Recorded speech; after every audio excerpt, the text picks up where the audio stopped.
નમસ્તે વિદ્યાર્થીઓ, ધોરણ 11 ફિઝિક્સની અંદર હવે આપણે તત્કાલીન વેગ અને તત્કાલીન પ્રવેગ એના વિશે વધુ માહિતી મેળવીશું. આપણે જાણીએ છીએ કે સરેરાશ વેગ જેને આપણે v એવરેજ વડે દર્શાવીએ તો v એવરેજ બરાબર સ્થાનાંતર ભાગ્યા સમય બરાબર છે. અને આનું આ સૂત્ર વિશે આપણે લખીએ તો delta x upon delta t જે આપણને આપશે સરેરાશ વેગ. અહીં સરેરાશ વેગ જે છે એ સરેરાશ વેગ એ આપણને પદાર્થ જ્યારે ગતિ કરે ત્યારથી શરૂઆત કરી અને પદાર્થની ગતિ પૂરી થાય ત્યાં સુધી એને કરેલું કુલ સ્થાનાંતર અને તે માટે લાગેલો સમય એનો ગુણોત્તર આપે છે બરાબર છે. પરંતુ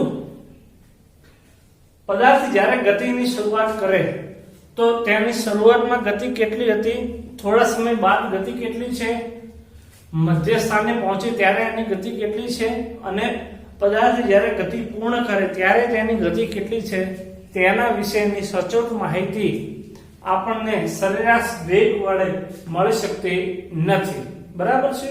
લખીએ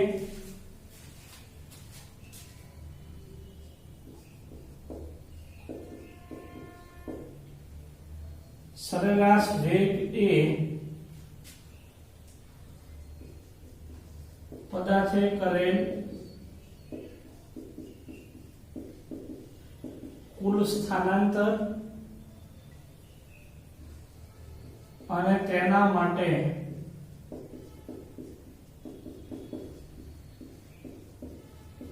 લાગેલ સમય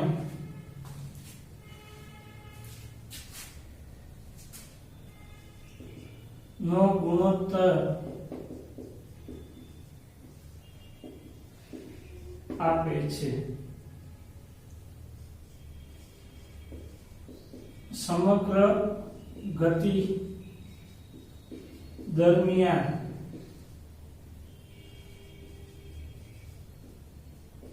પદાર્થની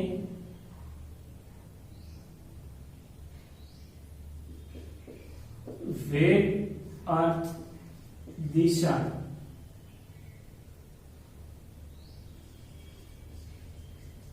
अलग अलग होई सके.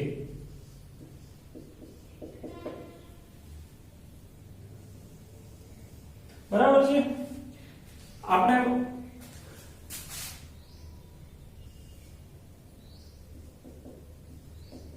તેથી કોઈ ચોક્કસ સમયે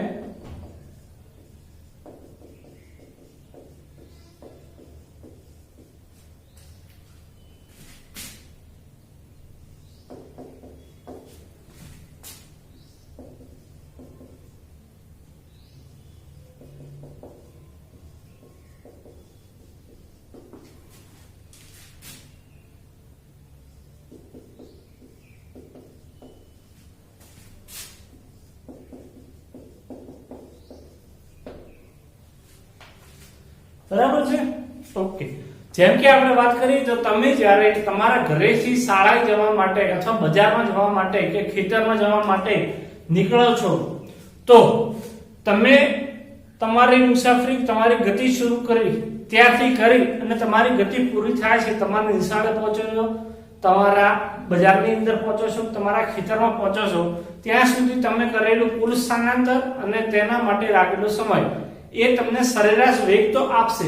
પરંતુ હવે ધ્યાનપૂર્વક સમજજો કે શું તમે તમારા ઘરેથી નીકળ્યા એ સમયે તમારો વેગ બરાબર, તમે રેતીવાળા રસ્તા પર ચાલતા હો ત્યારે તમારો વેગ, તમે સમતળ રસ્તા પર ચાલતા હો ત્યારે તમારો વેગ, તમે બજારમાં ગલી ખાંચામાં ચાલતા હો ત્યારે તમારો વેગ સરખો હશે ના. જો રસ્તાની અંદર લાલ સિગ્નલ મળશે ટ્રાફિકનું તો તે સમયે આપણો વેગ ઘટી પણ જશે અને કદાચ શૂન્ય પણ થઈ જાય બરાબર છે ને. એટલે કે આવા કિસ્સાઓની અંદર આપણને જે તે સમયે અથવા જે તે સ્થાન આગળ કોઈ ચોક્કસ સમયે જે તે સ્થાન આગળ પદાર્થનો વેગ મેળવી શકાતો નથી.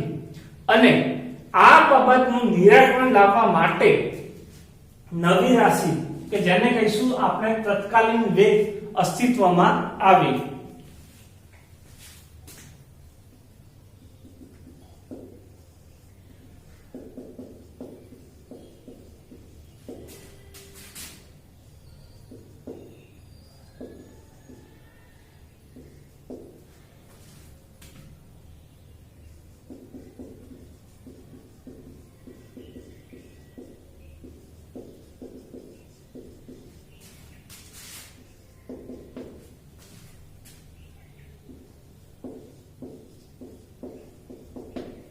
બરાબર છે.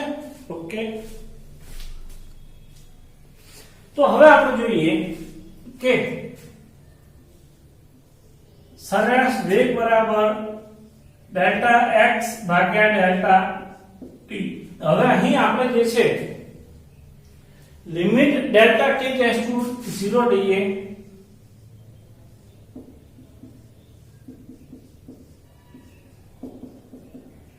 तो v बराबर dx by dt મળે, બરાબર. અને જે આપણને તત્કાલીન વેગ આપે. તો ખાસ સમજો, ડેલ્ટા t ટેન્ડ્સ ટુ 0 એનો મતલબ શું થાય? એનો મતલબ થાય કે સમય જે છે એ સમયનો નાનો ગાળો, જેમ કે તમે 1 વાગે મુસાફરી શરૂ કરો છો, ગતિ શરૂ કરો છો અને તમારા ખેતરે કે બજારમાં તમારે જે કામ છે તે 2 વાગે પહોંચી જાવ છો, તો આખા 1 કલાકની અંદર તમે કાપેલો કુલ અંતર ભાગ્યા 1 કલાક સમય લેશે, જે આપણને સરેરાશ વેગ આપશે. પરંતુ તત્કાલીન વેગની અંદર શું કરીશું? સમય જે છે એના નાના ભાગ, એનો ગાળો નાનો લઈશું. કેટલો? તો કે 0 થી પણ નજીક હોય એટલો. માત્ર 0 ન હોય પણ 0 ની ખૂબ જ નજીક હોય, જેથી કરીને દરેક ક્ષણ માટે જે તે સ્થાન ઉપર આપણને વેગ જે છે એની માહિતી મળી રહે. બરાબર છે. ઓકે, હવે જેવી રીતે આપણી પાસે તત્કાલીન વેગ આવે છે એવી જ રીતે આપણને તત્કાલીન ઝડપ પણ શોધી શકાય. તો એની અંદર પણ એ જ છે કે સરેરાશ ઝડપ જે છે એનું સૂત્ર આપણે જાણીએ છીએ.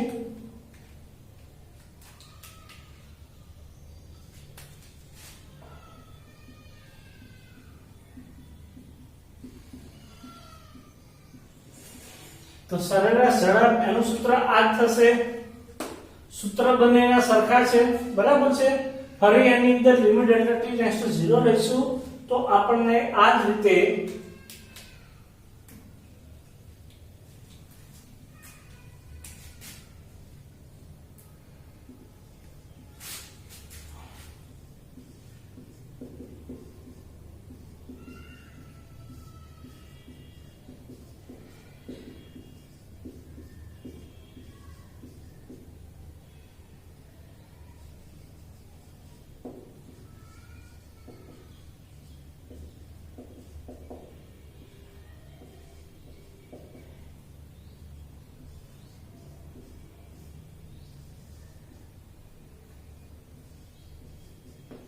બરાબર છે.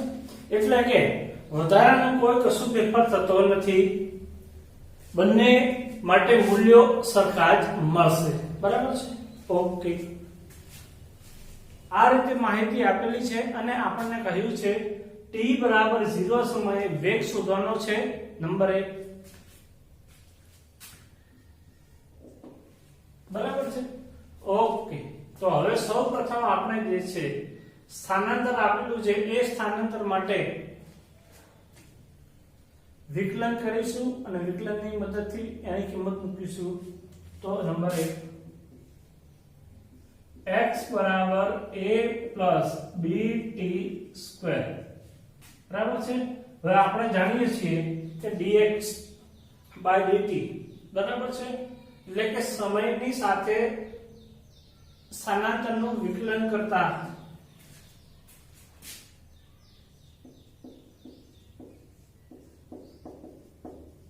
સમયની સાપેક્ષ સ્થાનાંતરનું વિકલન લેતા તો આપણને મળશે dx by dt બરાબર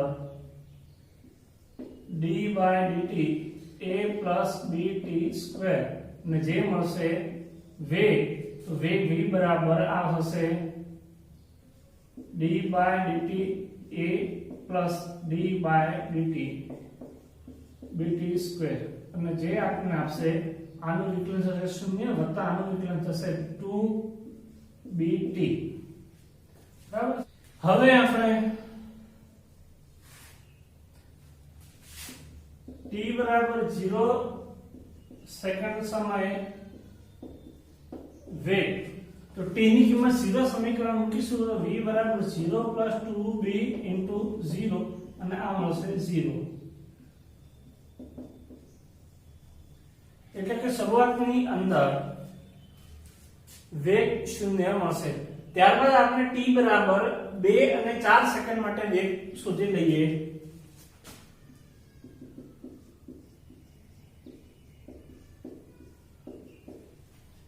તો આ જે સમીકરણ આવ્યું છે એમાં 2b ની કિંમત 2.5 અને t ની કિંમત 2 મૂકીશું 10 મીટર પ્રતિ સેકન્ડ, અને તેવી જ રીતે t4 સેકન્ડ માટે વેગ, તો એ વેગ આપણને જે છે અહીં ગણતરી કરી નાખશું v at 4 second is equal to 2b into b ની કિંમત મૂકી દઈએ 2.5 ગુણ્યા 4, આ થશે 20 મીટર પ્રતિ સેકન્ડ.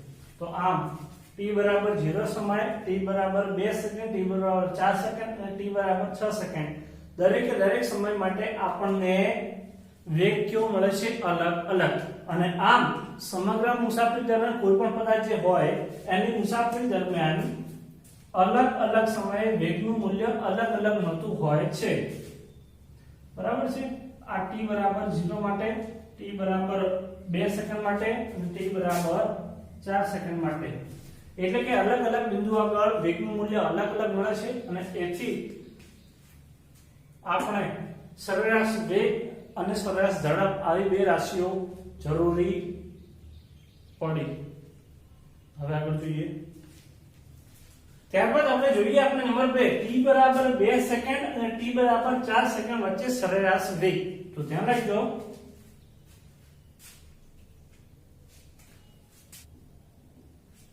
બરાબર છે. ઓકે, તો સરેરાશ વેગ અને સરેરાશ t બરાબર 4 સેકન્ડ અને t બરાબર 2 સેકન્ડ આ બંને સમગ્ર માટે સરેરાશ વેગનું સૂત્ર આપણે ખબર છે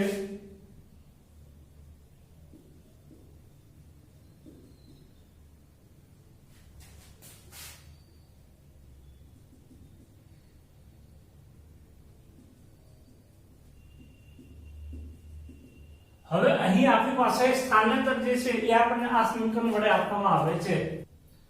4 સેકન્ડ માટે તો a plus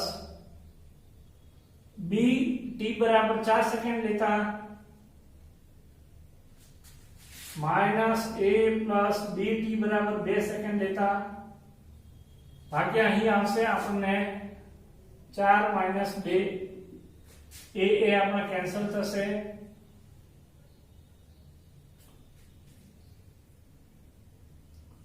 16b minus 4b ભાગ્યા 2 12b ભાગ્યા 2 એટલે કે 6b. હવે b ની કિંમત મૂકી દઈએ 6 ગુણ્યા 2.5 અને જે આપણને મળશે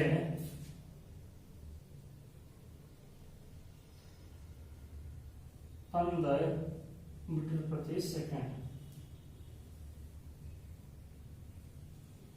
બરાબર છે. ઓકે, તો આ વિડિયો આપણે આટલા સુધી રાખીએ છીએ. આગળ પછી વધારે વાત કરીશું પ્રવેગ વિશે.